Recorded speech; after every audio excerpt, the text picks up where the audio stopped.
The Comic Binge presents a subseries dedicated to one of the most divisive and imaginative mainstream comic book runs ever created with an iconic character. This is Knights Never Die, Grant Morrison's Batman, issue by issue. Tonight, we continue with Act 1 of our journey, Knight versus Glove, as Batman dies at dawn.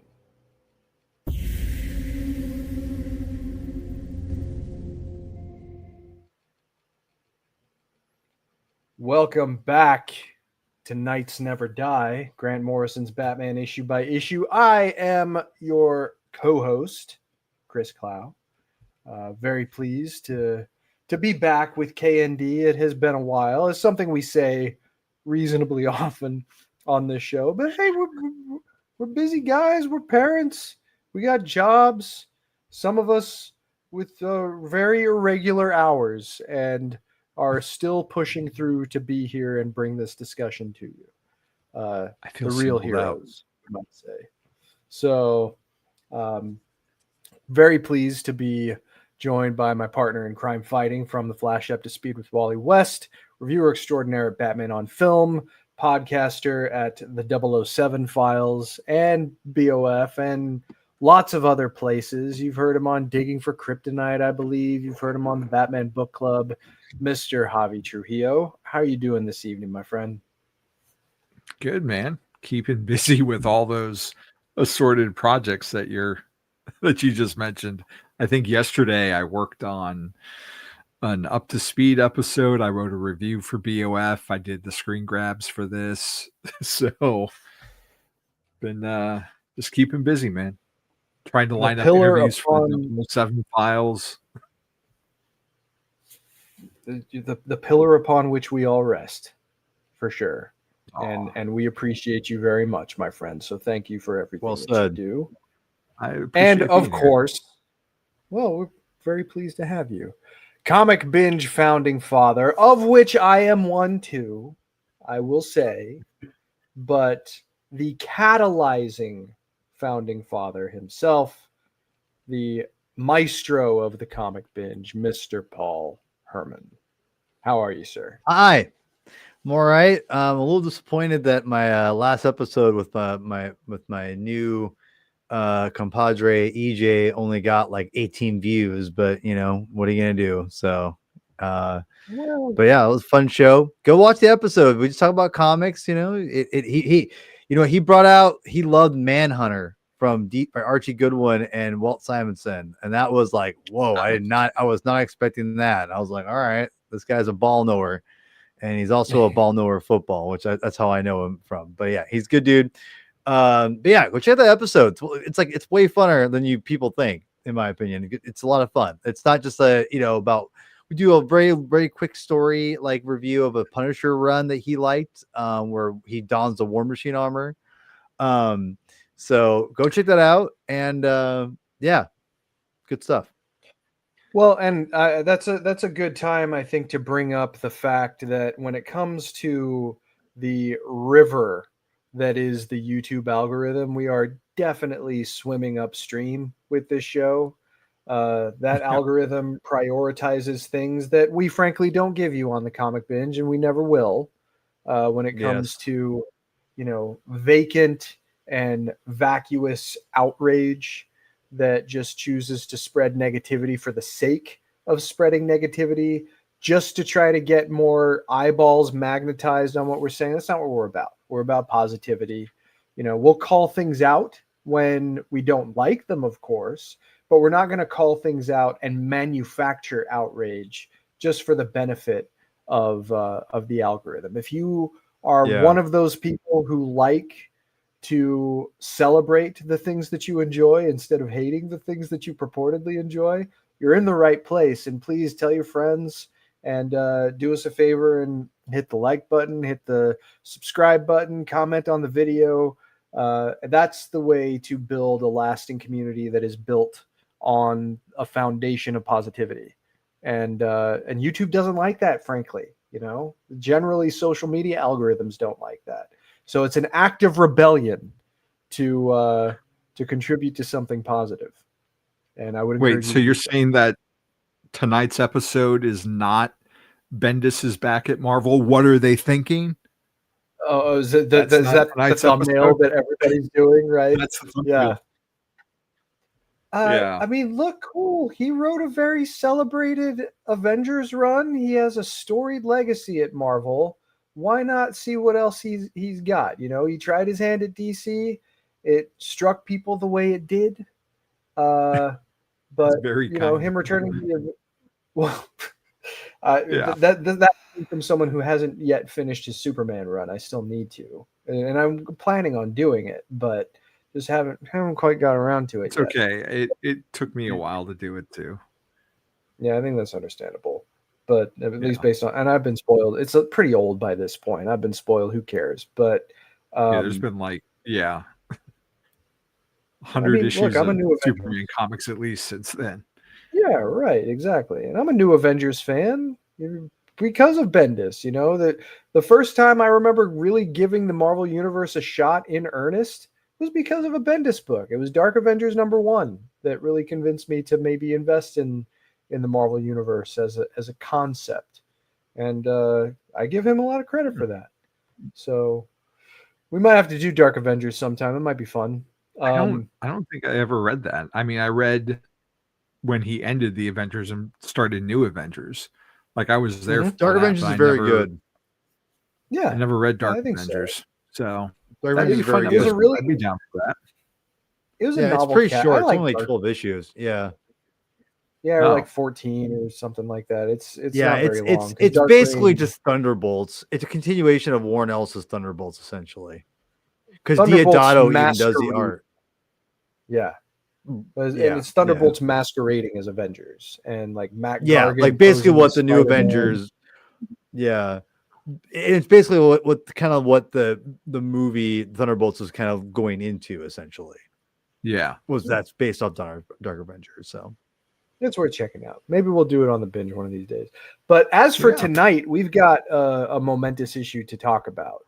And I'm pretty excited because today we are going to be diving into Batman Volume 1, number 674.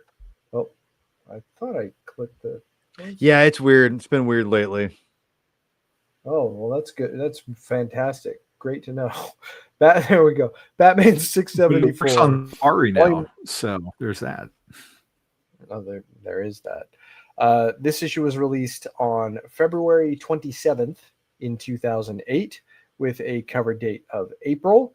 It was, of course, written by Grant Morrison, and this marks the 5th issue of penciler Tony Daniel's tenure as the ongoing series artist. After this, Daniel takes a brief one-issue break before returning with a vengeance for the following issue, which is, of course, the first major arc of the entire run. And we've had some arcs so far, but Batman RIP was like an event arc. And also, weirdly enough, that's the beginning of the end of Morrison's own time as the writer on the main Batman title. So we got 674. We'll have a different artist for 675, and then we'll barrel through into Batman RIP when we get to convene for that. But this issue has its own kind of momentous status in the run, as we'll get into shortly. Maybe momentous is overselling it too much, but this is a very important piece of the overall puzzle in terms of setting up what the ultimate conflict through the next couple of years is going to look like. And that conflict maybe goes to sleep for a little while before it comes roaring back, but the shadow of the black glove is going to be lurking with us for a while, especially after this point. Let's start again, as we typically have done, with our most basic contemporaneous impressions from our first reading. When did we first read this, and how did we feel once we closed the back cover? Paul, I assume that your first reading of this was very recent, so why don't we start with you? Yes. Well, I read it today. And you wanted me to give my review of it? Like what I thought of it? Overall impressions without getting into story details. Yeah, I mean, I'm really enjoying the Grant Morrison run overall. So I was looking forward to checking it out, obviously continuing what's going on. And I was, greatly surprised. The surprises were maybe I had forgotten, maybe they revealed more and I had forgotten what they revealed, but it was cool to get this connection with what we read in the handbook with what they have here, and what kind of what was behind and everything, the doctor and everything that they talk about, like Robin Dies at Dawn, the whole Batman, and tying that in with Batman Dies at Dawn and everything. That was really interesting. So yeah, I mean, there was a lot of surprises here, and it felt like I got way more out of 22 pages than I probably should have. Maybe it's longer than 22 pages. I don't know. I don't think so. But I felt like Grant Morrison, as any good comic writer does, and especially a writer who is doing, comic book mainstream superhero storytelling with 22 pages a month, he gets a lot out of those 22 pages. And I thoroughly enjoyed, as I always do, it seems like I've thoroughly enjoyed this issue a lot, actually. Great. Glad to hear it. Javi, did you read? I assume you read this when it came out. Do you remember Yeah. how you felt about this particular chapter? Just kind of similar to Paul, the callbacks to the aforementioned Robin Dies at Dawn, and Robert Dawn. the steeping in DC history, and just the uh, feeling of dread, because at this time, like, I didn't necessarily think they would kill Batman, but they're starting to hype up RIP and what a big deal it was going to be, and it's like you can't kill Batman when the next Christian Bale Batman movie's coming out. Like that would make no sense. We've already done Nightfall. Like, why would they kill Batman? But they were harping that something big was coming with RIP, and like this issue, it's really good, but it also, if I'm remembering right, kind of started building a sense of unease with what was coming. And that's just, a writer being really good at threading tension and everything. So, and also just in retrospect, I don't feel like I give these last few issues their due, because we've been dealing with arcs like Batman and Son and the Black Glove and obviously RIP, and these little issues that it's just, I mean, like a done in one basically, but it's continuing this narrative. Like, they don't get the praise that they deserve. So I'm glad we're all here talking about it tonight, because I mean, this is a phenomenal comic, just like last month's was with Joe Chill. Like, this is just such a key piece, and because it's not part 3 of 3 or whatever, I feel like it falls by the wayside in like conversations. I agree with you completely. The first time I read this, I remember being a little off put just by the sheer amount of information that's in here. Yeah, that's agreed. not Yeah. what I was expecting. And it made it a little difficult on an initial reading to sort of put all the pieces together, because when you're reading this month to month, and also because the book endured so many scheduling challenges earlier in Morrison's run, I didn't have a lot of collections back in these days, so it's not like I was revisiting the previous issues or the previous stories very much in preparation of the new one. And if there's any like common refrain that I try to offer people who are jumping into this run for the first time, is that it is cumulative. It builds on what you've read before, and if you're not pedaling to keep up, then it could be kind of easy to get lost. However, because it is cumulative in a way that challenges the characters so much, and Batman in particular, it's really rewarding to do that peddling to keep up. And this issue is a prime example of that, you know, but being in reasonably close proximity to the last issue, which was in close proximity to the time we read the previous one, and so on and so forth. It really does emphasize for me just the mastery of using the, not only the medium of comics, but also the cadence of comics to tell a really dramatic story that you can only really tell in comics, because it's like you mentioned, Javi, it's so steeped in history, Batman history in particular, but we're certainly going to start moving closer into broader DC history before too long. And just so many little doors unlocked by this issue. If you were lost by the Three Ghosts of Batman, then this really brings it home in a satisfying way. And whereas before I think I would have said it maybe packs too much in here, now I don't really think that.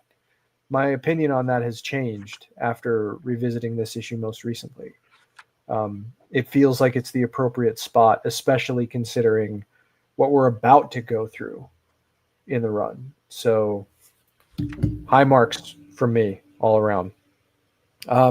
Before you get into like the recap, just really quick, like I don't think I really appreciated this cover in full until like right now, because obviously when you buy the issue itself, you've got the credits, you've got the logo, the issue number, that huge, you know, title in front of it, and it obscures the fact, like you're focusing on Batman being tied to the chair with the drill, but it obscures the fact that when you take all that stuff away, like the cowl of the third Batman is a lot more prominent in just the art. Like it just pops so much more and calls attention to itself. And as a storytelling technique, like that's just, I mean, that's chef's kiss right there. Because you can see that it's the way the shape the ears are, that it's a different Batman, obviously, because one, he's right there, but I don't know, it hits a little differently without having all the extraneous stuff on it. And just wanted to give it its due. Yeah, that's a good point. And I wonder if Daniel may have rendered this cover thinking that they would go with the more limited logo in the trade dress, because we have seen that in relatively recent issues before this. For what it's worth, to me, the logo on the screen right now is the best one that this title has ever had. And I wish they would go back to it, but oh well. Yeah. But that's also, you know, old man talking now. But if it had the more limited logo, then I think that you would have been able to see the devil cowl more completely in the image. And I wonder if that's maybe what they thought they would go with. And then editorial or designers or whomever decided to take things in a different direction. But it is a very foreboding cover, and also accurate to what's being shown. You know, we talked before about appropriateness of covers, and it hasn't been an issue for the last couple, but Paul, I know you had an issue with 672 where it was just Batman on the Bat Cycle. Didn't have a lot to do with the story, despite the image being a like banger. this is the exact opposite. Yeah, this is the exact opposite. And this is what we need to do in comics more often, is explain a little bit of what's in the story, you know, unless it's a very just kind of a chill story and doesn't really have a central, it's like more of just moving, like, you know, the overall arc along. There's not really a central plot, quote unquote, if you will. Like you guys know what I'm talking about. The issues are just kind of, there's a little bit of talking, like Batman might fight like some, like, or, you know, superhero might fight some D-lister for a second for fun, and it's just more of just moving the overall like plot arc, overall arc along more so than just a specific story issue.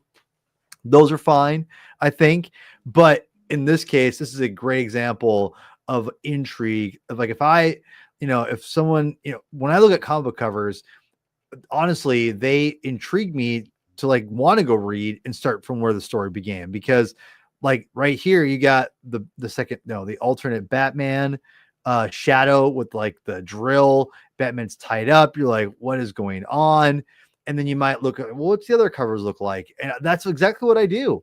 I'll look back and see what else they have Do they have where the arc began, or they, I look at the covers and the covers look intriguing, and I see the next one's like Batman on a bat cycle. It's like, okay, it doesn't really garner much interest there. But if but again, like that's just me, personally. But this cover is a great example of that's a great cover. It's cool looking, it's cool cover, but it tells me jack shit of what's going to happen in why I should read this comic book. So that stuff drives me nuts. Yeah, like this, like why? Like I'm so tired of these covers. I mean, it's a little better these days, but yeah, this is just stupid. Anyway, speaking of old man, this is the era. Yeah, I mean, we are in the era, where across the street, Marvel with the Ultimate books are just doing pinups for covers that really don't tell you much about what's going on, behind the cover itself. Like maybe it'll hint at the characters, but a lot of times, if you looking back at like Ultimate Spider-Man, especially like that first arc, it was just, here's a cool image of Spidey. And this is, right in the middle of when that was happening. So, yeah. And I think it's worth remembering too that when it comes to the cover for 672, that was also right after the resurrection of Ra's al Ghul, and maybe they were just trying to sort of show people we're getting back to basics, we're getting back to Batman storytelling. Whether or not the cover was the appropriate, or that cover was the appropriate manner with which to try to communicate that, totally debatable. But I like the image, but I get its distinct lack of relevance to the story that was told. I can't argue with that. Well, let's jump into things here. So, Batman Dies at Dawn, Batman number 674. The solicitation distributed by DC in December of 2007 in the Previews magazine reads as follows. More secrets of Batman are revealed. Batman finds himself in a torture chamber facing the last and deadliest of the three Batman replacements, and finally learns the tragic story of how they came to be. With a shocking appearance by Batmite, this tale leads to more revelations about the young Batman's participation in a bizarre isolation experiment, as we learn how the terrifying consequences of his actions will alter the Dark Knight's life in the months to come. Batmite's appearance here, notable, but not as doesn't have as much of an impact on the plot for this. I think it's more of a building block for things that will come later, but a welcome addition overall. Yeah. Oh, I think what Paul's trying to say is, what does God need with a starship? Sorry, it's that weird thing where I hit the mute and then it goes back and forth. Anyway, I was gonna ask. I didn't think this was accurate, but I got the impression, if you didn't tell me that Batmite plays a bigger part later on, or plays more of a part later on, and maybe I am onto something with this, but I have no idea. I've avoided spoilers. But reading this, I almost got the impression that he is also a part of the hallucinations from this doctor. That he's just a built-in memory from Bruce Wayne. So, which I thought maybe he'd go. I'm like, does he just go away after this? So you guys tell me that he does play a part. I might be onto something, but I just didn't know if he shows up again. This is the only time he showed up. I was like, I don't think so. But yeah, there's not really a way. There's not really a way I can answer that question without spoiling. Don't tell me. Big element of RIP. So right, okay. You will find out in due time. I think. Okay, so the only thing I'll tell you is that one time. No. The only thing I'll tell you is that I do think it is still relatively open to interpretation, but with more information that you will be given later, your interpretation could change. So I'll just leave it at that. That's cool. Okay, cool. Yeah. Because I don't think outside of a Legends of the Dark Knight story, which I haven't read, I don't think we've seen Batmite in the post-crisis DCU until this. With that, like I said, with that Legends issue aside, and I don't know how canon that is. I'm kind of wondering, like, because I remember seeing older art of him. Like, does he have a mustache? Like, because he kind of has a little pencil thin Alfred-y mustache in this image, and I don't know if it's just the way that he's got like a shadow on his upper lip, but he's got it like a few times, I think, throughout the issue. So a brief look. He did appear in that the Legends of the Dark Might special. He also apparently appeared in a 2001 shot Elseworlds, so certainly not canon. Yeah, with Mixus Spitlick. Right. And then, yes, first post-Infinite Crisis appearance was Batman 672. There was apparently a self-titled 6-issue miniseries which lasted from June to November in 2015. I have not read that. And then I read it very for the kids. recently. Oh, okay, that's interesting. But I don't remember. That was 10 years ago. Yeah, exactly. It was a long time ago. And then I guess Mark Waid has used him in World's Finest very recently. But yeah, this was pretty much the first stop post-crisis for sure. So here, let's do a quick and dirty recap of this issue written by yours truly less than an hour ago. So Batman awakens, groggy from severe physical trauma combined with his mind's recent dip into some of his earliest, most formative nights as the Dark Knight. The Bat Devil stands over him, and something unlocks in his brain. He begins recalling more details of his isolation experiment, where 3 candidates of the Gotham police force were chosen as potential replacement Batmen in the event of the genuine Article's death. But they all lacked a certain element and were imperfect stand-ins for varying reasons.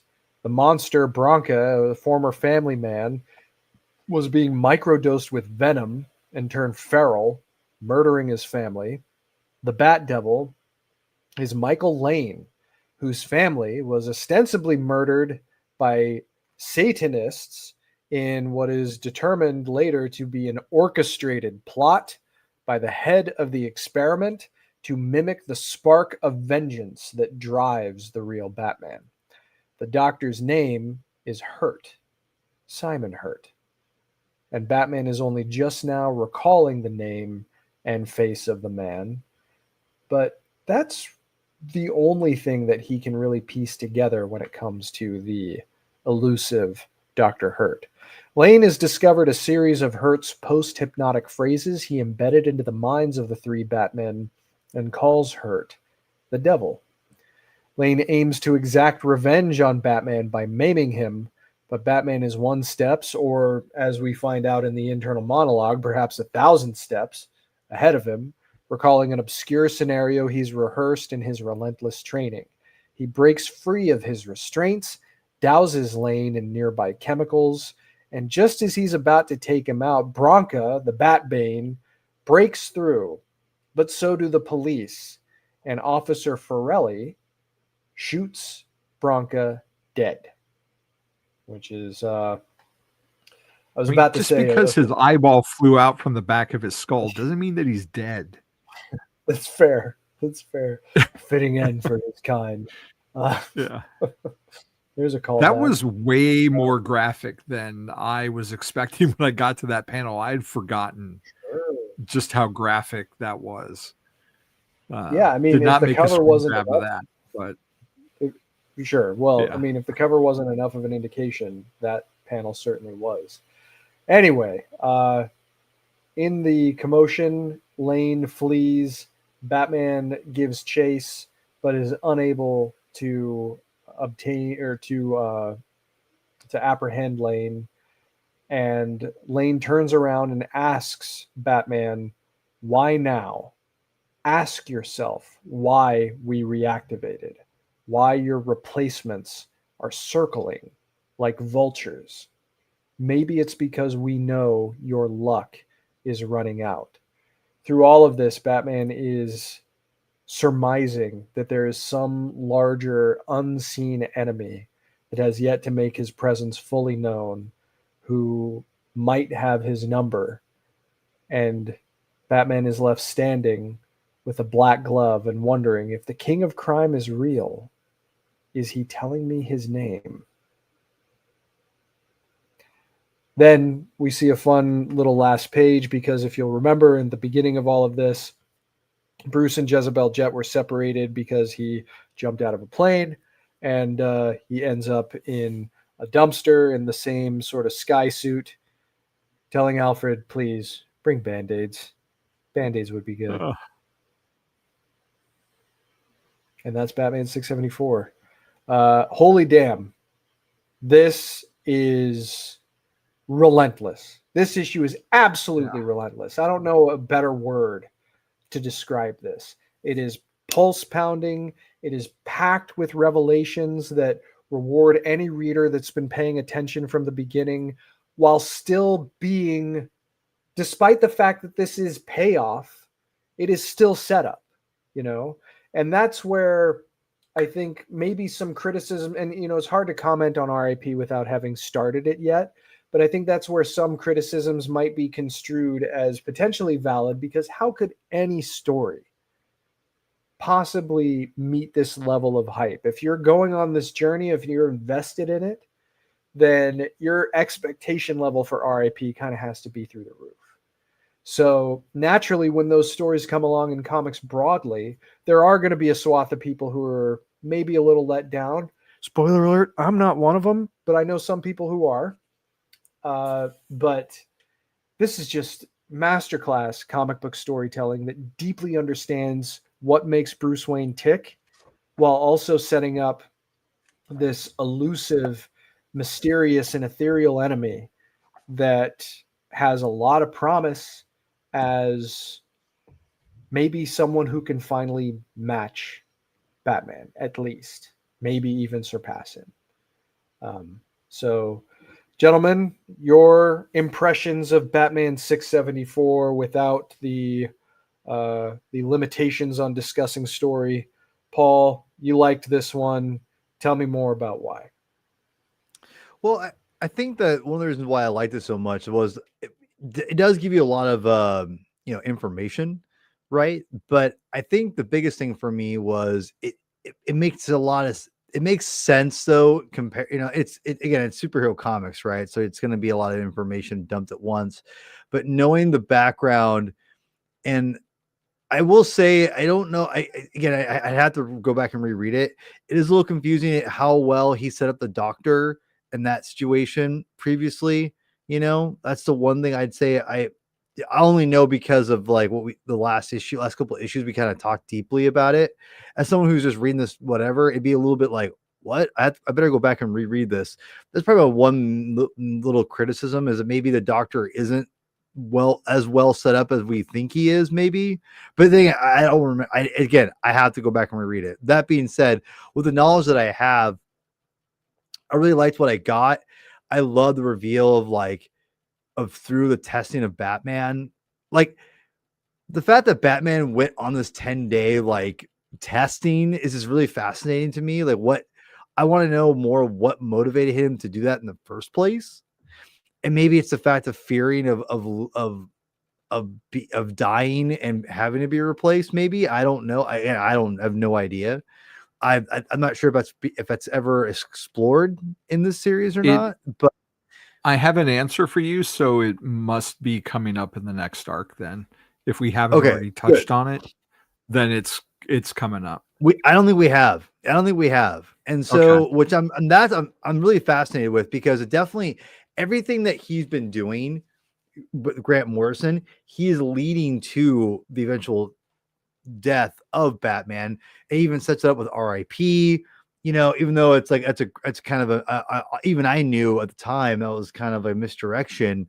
RIP. It's funny you bring up RIP. This may be better for when that series actually starts, but that was being promoted. I remember being like, "Oh, Batman's gonna die. He's gonna die. He's gonna die." And it's just really interesting to see where this is all like. He's using different elements of being replaced, whether it be like a descendant, whether it be manufactured outside of someone's own understanding, and also with in even like the realm of Batman, right? Like of all those different replacements that he has and he knows and he's homies with.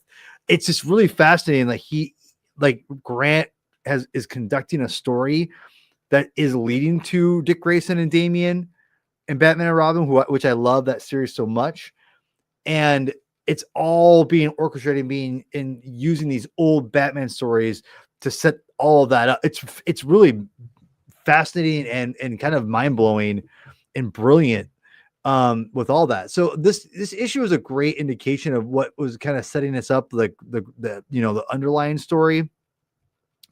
And I really liked that what we're getting. It was, again, a lot of information, really cool stuff. What we were getting, and the reveal of that when the guy chops the arm of Batman, and he's like, "Huh?"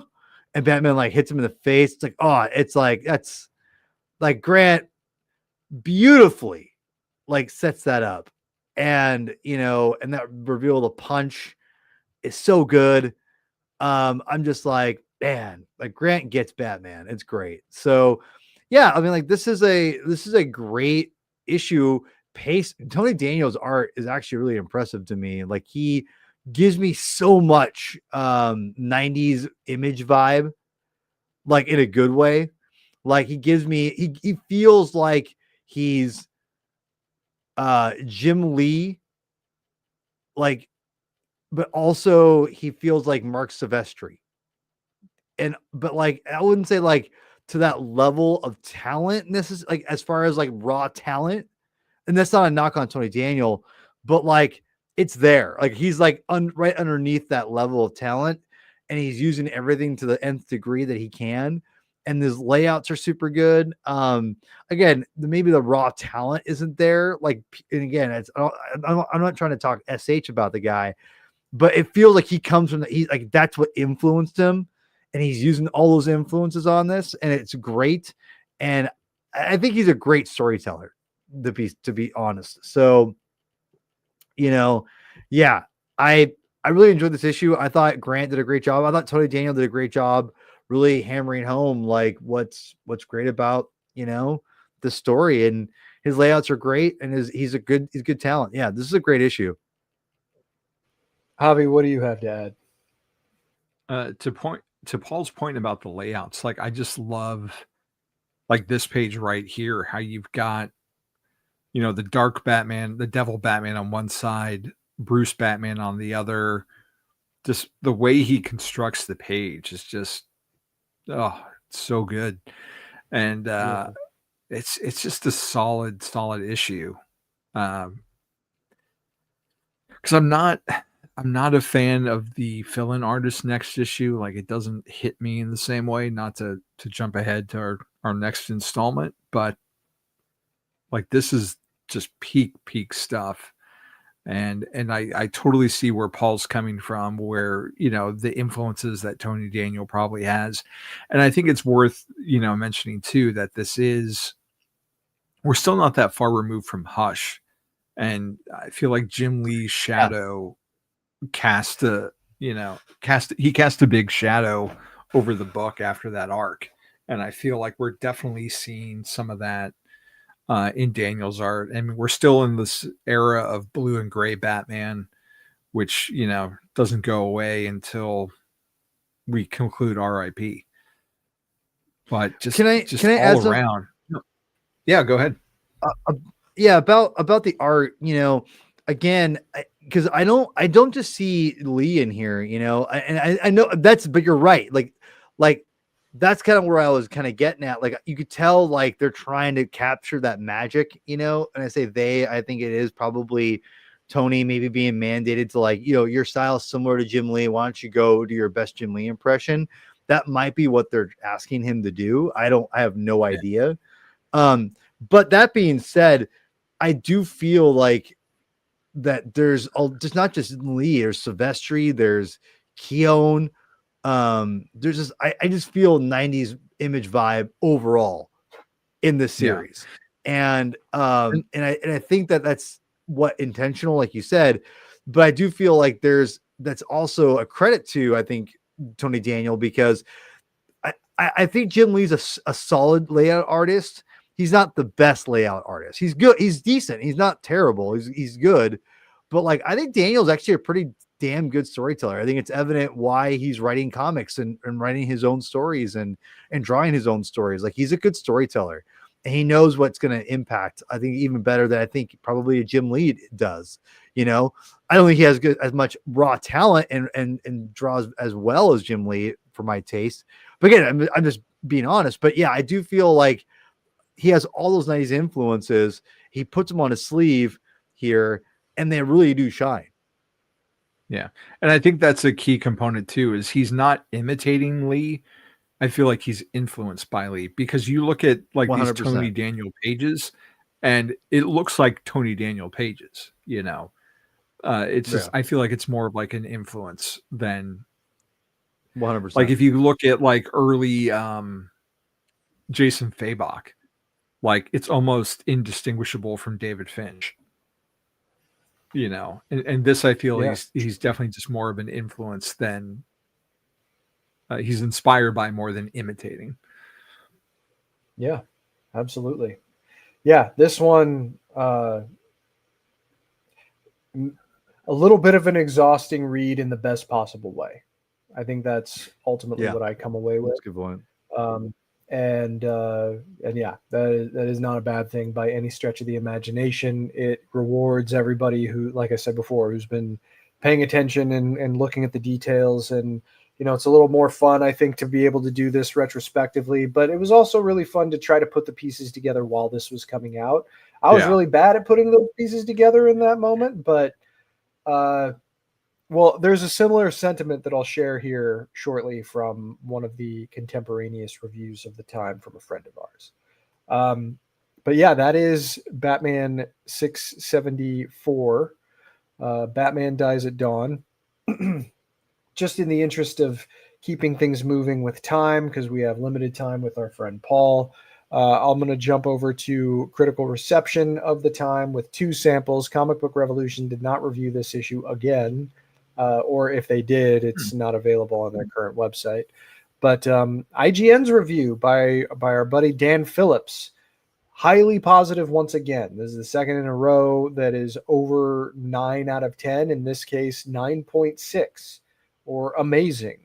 And he said, quote, "Morrison's Batman is a conglomeration of some of the best takes on the character of all time, specifically that of Denny O'Neil and Steve Englehart. There's an unmistakable classic feel to his take on the character, one underlined by Morrison's trademark brand of weirdness. It's a phenomenal combination, and artist Tony Daniel is a suitable choice for providing visuals that have both a classic and modern feel. At times, Daniel displays the iconic imagery of Jim Lee, and at others, he seems cut from the same cloth as classic comic book realist and legendary Batman artist Neil Adams. Either way, he brilliantly captures the feel and tone of Morrison's hauntingly dark tale, and it's good to know he'll be on board for the rest of this novel. I haven't been this excited about Batman in ages." So, very positive marks from Mr. Phillips.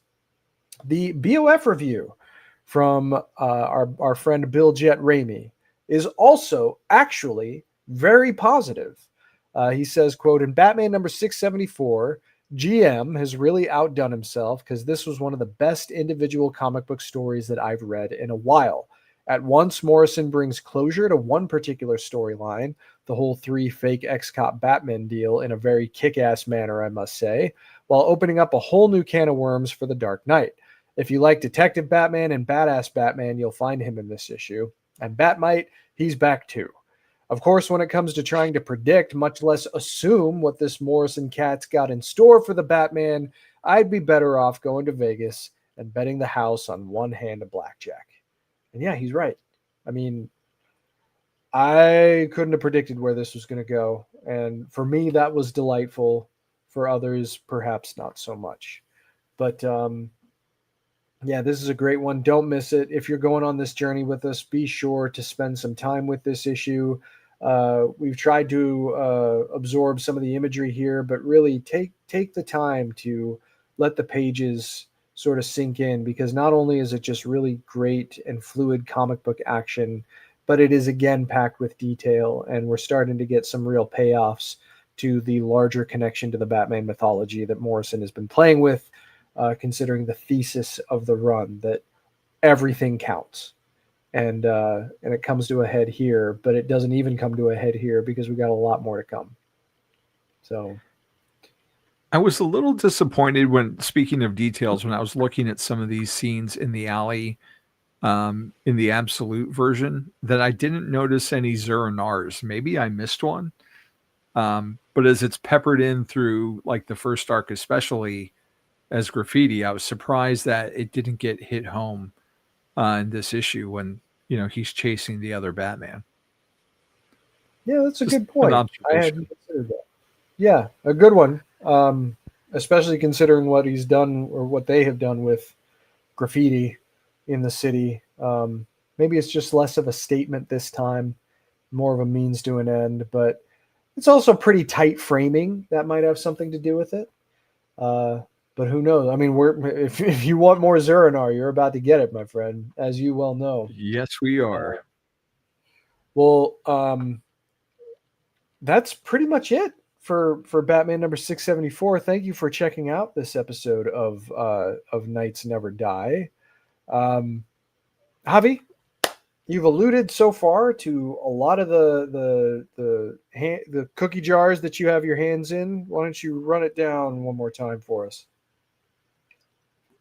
Well, first, I just want to give a quick shout out to Kevin Conroy, since yesterday would have been the 3rd anniversary of his passing. And I know, Chris, you're a big fan of the Arkham series. Obviously, I think we all are a big fan of that series, and of course, Batman the Animated Series. And he's still a presence that I miss, and I just wanted to note that it's been 3 years since he passed away, since it was the anniversary yesterday. So just wanted to note one of the all-time great, if not the greatest, Batman voice actor. So as for what I've got coming up, just more of the same of the stuff that you mentioned. Tomorrow, Batman and Robin number 27 hits the stands by Philip Kennedy Johnson and Fico Ossio. And my review will be up on batmanonfilm.com. And that is just, it's so funny to read that story and think about where we're about to go with Damian for Knights Never Die, and just to see the arc of his character and all the development that's been done on him in the last 20 years. And it's such a touching story, particularly if you're a parent, to see how Bruce and Damian interact, and Bruce's lack of confidence in being a father, especially with Alfred not there anymore, that he goes to Clark Kent for help and to talk about things. And it's just, if you love character stuff, there's a lot of beautiful action, but if characters your jam, then I highly recommend you pick up Batman and Robin 27, which hits stands November 12th. Otherwise, I just had an episode with Ryan Haas on the Batman Begins chapter by chapter series, where we talked basically the Tumblr scene from Batman Begins. And then coming up soon, the next chapter will feature Ryan Lauer. And we talk about as things start to come to a head, and Ra's al Ghul's plan comes to fruition as he unleashes the fear gas in Gotham. So 2 great Ryans, 2 great episodes. One's out, one's about to come out. And just working on stuff with The Flash and 007 Files. We just did our 40th anniversary legacy show talking about A View to a Kill, Roger Moore's last movie. So that was a good conversation. For an episode we weren't that enthused to talk about, I think we had a good conversation out of it. So yeah, those are some of the things I got going on this month. So thank you for letting me plug them. Absolutely. And we'd be remiss. Belated happy birthday wishes to Mr. Ryan Haas this past weekend. That's right. I got to text with him very briefly for the first time in a long time. Good guy. Hopefully Great we guy. can get him on this show. Guy. Yeah, likewise. He's busy. He's a Paul, busy boy. well, yeah, of course. Wouldn't know what that's like, right? Well, Yeah. what is there anything you want to tell the fine folks about what's coming down the pike for the binge? Well, we've got we have next week, me, you, Chris, we've got the return of the Legion Legion of Superheroes show. Long Live the Legion with Joe Corralo's coming back. He gave us a lot of issues to read as he usually does. And I'm only read a few so far. So I am thankfully they're pretty quick reads, but yeah, they're a lot. I love it though. He's so gung ho about it. I love how gung ho he is about it. You can't deny him. You know, it's like he's No. just, I love it. I love Joe. Joe's great. So I'm excited about that because we're get, you know, this is the last, he told me this is the last last stint we're gonna have to read before we get to the good stuff of, well, it's all good, but like the deep stuff of like Dark Side War. So that's gonna be really exciting. Or it's not Dark Side War. What is it called? Something else like Dark The Side. Great Darkness Great Saga. Darkness Saga. Yeah, Dark Side War is a different event. But anyway, Yeah, I'm like, so you very guys are excited about- talking New 52. My bad. So yeah, we're gonna be doing that, and then hopefully we gotta start planning our next month because it's Christmas time next month, and we have a tradition now of doing like a fun like Christmas episode where we do like our best Christmas gifts of the year for comics.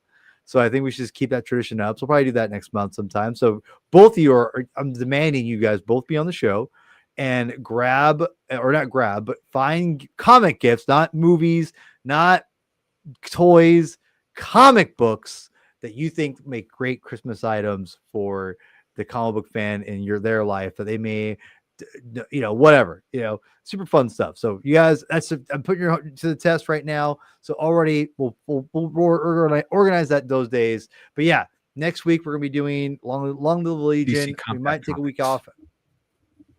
Well, no SH, but yeah, you get which ones, right? So anyway, all of them. They're only $10.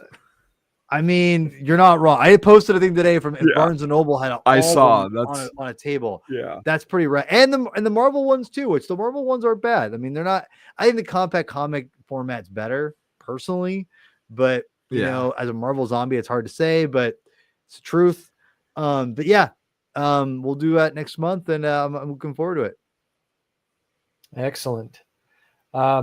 Next time on Nights Never Die, we take one last stop on the road to Batman RIP with the Fiend with 9 eyes in Batman number 675. However, we actually have 2 episodes of this show to go before we get to Batman RIP. We have Batman number 675, but we also have this sucker here, if it will decide to work for me one of these days. Come on, man. There it is. DC Universe 0. So I debated whether or not we should just touch on the material most relevant to RIP, but since we're doing Final Crisis, and since this was a book that came out in 2008 to ramp up the entirety of the DC line across a bunch of different titles, including Final Crisis, I feel like we'll spend most of the time talking about the RIP pages, and there's only like 2 or 3, but this is a good preview for Final Crisis, and it's also kind of an interesting, fun look at what the state of the DC universe was beyond Batman at this point in time. And beautiful George Perez cover here, of course, and those 2 names on the marquee.